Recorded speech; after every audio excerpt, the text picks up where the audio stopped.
Hello, I'm Goro, and today I'm going to talk about the Everest Parka made by Nigel Cabourn in England. So this jacket was inspired by the old outdoor clothing worn by Sir Edmund Hillary, who was the first British to ever climb the Mount Everest. It is well known as a high-end winter coat designed for extreme cold weather conditions. Nigel Cabourn is of course a British designer known for his high-quality heritage-inspired outwear and apparel, often drawing from military and vintage designs. Now let's move on to the characteristics. Using all natural materials is the most notable thing about this parka. While there are other down jackets with great warmth, it is not easy to find a parka that uses 100% natural materials.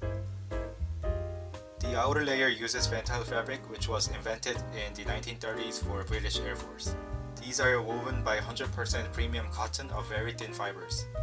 When Ventile fabric contacts water, the thin cotton fibers expand and fill any gaps within the fabric. And the fabric is also treated with water-repellent substances on both sides, so these two features makes water droplets roll off the Ventile fabric. It's filled with Hungarian goose down of 150 fill power, which means 1 ounce of down fills 850 cubic inches. This is a very high spec since high volume enables the down to trap more air for higher insulation. The hood has inner wiring to stay in shape even in windy situations. It also uses coyote fur, which doesn't freeze easily, and the inner part of the hood uses real sheep fur. Now the jacket has 2 front pockets, each with 2 sections of upper and side entrance. The sleeves are tightened to keep out any air, and it uses re-raise zipper, but there are also real horn buttons and draw waist belt to fasten the front part.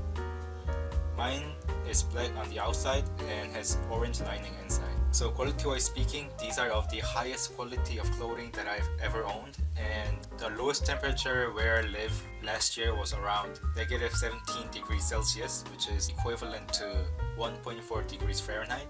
And I remember wearing this parka and not feeling any chilliness penetrating inside. Although it is very warm, it's not the thickest nor heaviest down parka that I've ever worn. I would even go as far as to say it is both mid-thickness and mid-weight. The style, as you can see, is, although it's somewhat unique looking, it is not too bold to stand out from the crowd. I think it goes well with jeans or somewhat casual pants, and with its robust, rugged look, it's quite practical yet stylish. Now for the fit and sizing. Here is, as always, how I turn around to show you guys how the parka looks. And I got size 46, but I guess these come in large sizing just like Filson, because I typically wear size 48 in other brands. So these down jackets are long enough just to cover the top part of my thighs, but not long enough to cover my knees. I guess it's because to give you the user more agility to move the legs while wearing the parka. The top pockets have covers on them, but it gets in the way when I try to put my hands inside, so I just usually push the top part inside the pockets as well.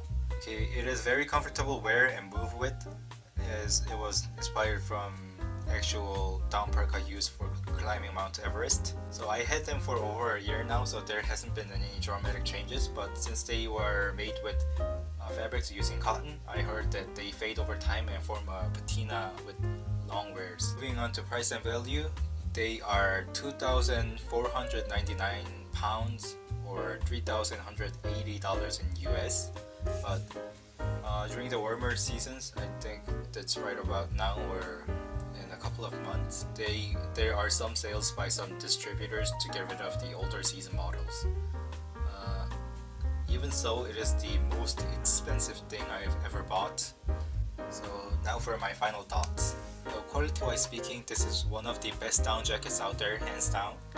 However, despite the flawless craftsmanship that shows in every detail, even so, the price is too high in my opinion.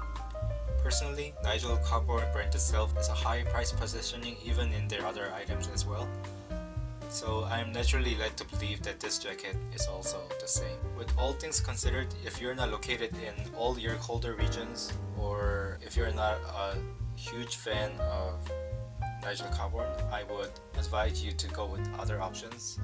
And there are other really good items out there at half the price, which still gives you the similar warmth and patina experiences or survive hard. But that's just for me. But if you want to try out one of the best parkas out there, and if you're significantly good with your financial status, then I would suggest you getting one, because I think it's still a good experience to try out high quality clothing. So that's all for today. Thank you for watching, and I'll be back next week to show you another item.